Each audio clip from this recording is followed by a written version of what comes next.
Hey everybody, it's Jason Blaha with Ice Cream Fitness here. And yes, I'm wearing yet another skull cap today. Since everyone on YouTube is trying all of this occlusion training, I thought I would go ahead and give it a go, so I'm trying to do some occlusion training for my brain. And we'll see if it works or not. But hold on, let me give you guys a bicep shot first.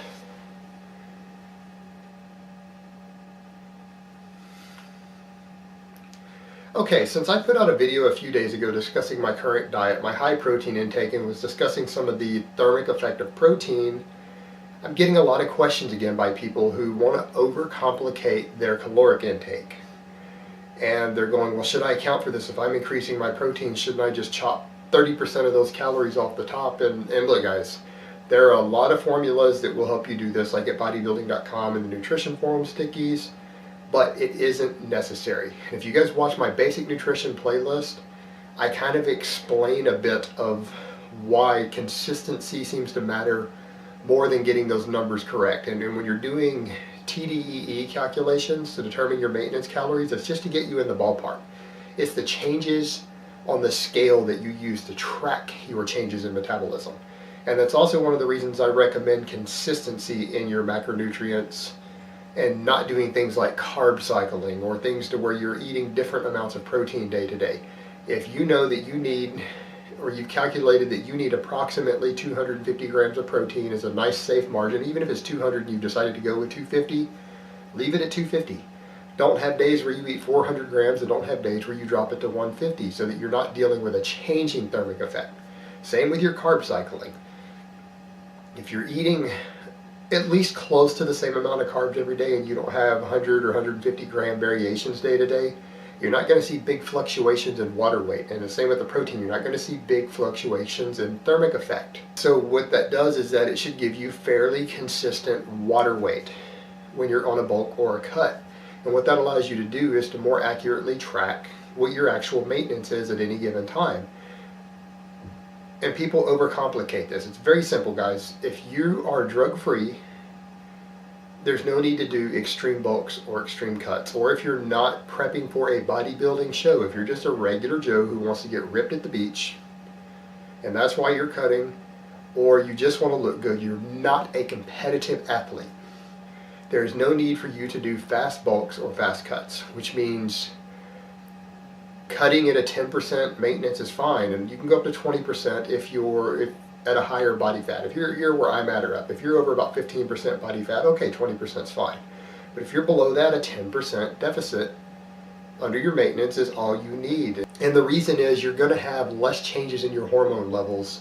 You're going to have less problems with your thyroid, less problems with testosterone production and other things. If you keep the deficit small, you'll retain muscle a lot better, you'll maintain strength better, and you'll just gradually lean out and lose body fat on a small deficit. It's going to give you more pleasant results. They're going to be easier on you. It's going to be less stressful on your mind, on your body.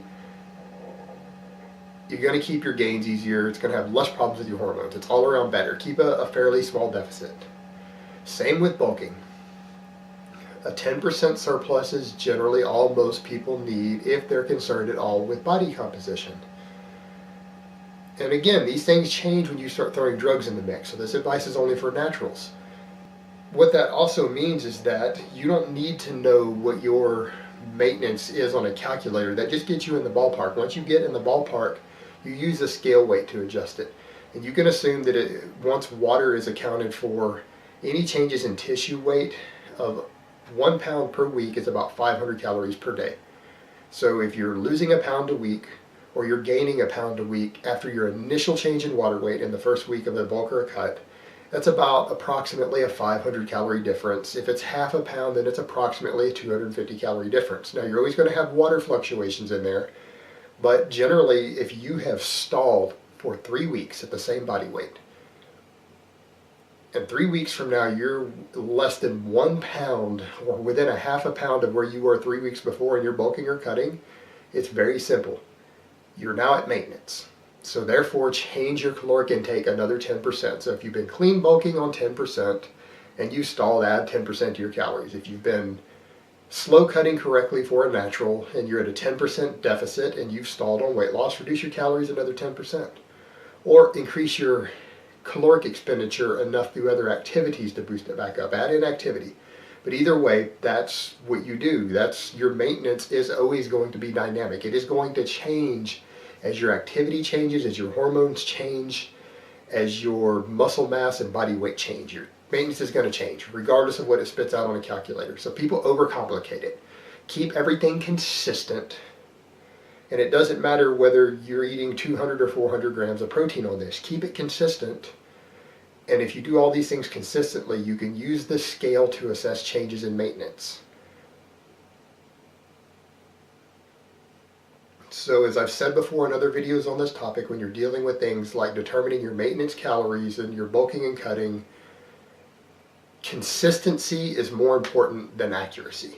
It is consistency with these things that will get you to your goal in the long run. Alright guys, that's really all I have to say on that today. Oh, and I'm going to open up the Q&A thread for both the Monday Q&A and the Gear Talk Q&A so that you guys can post your questions up. They're going to be on the Ice Cream Fitness Facebook page, which I will link in the description of this video. So I hope this has been informative, and I will talk to you next time.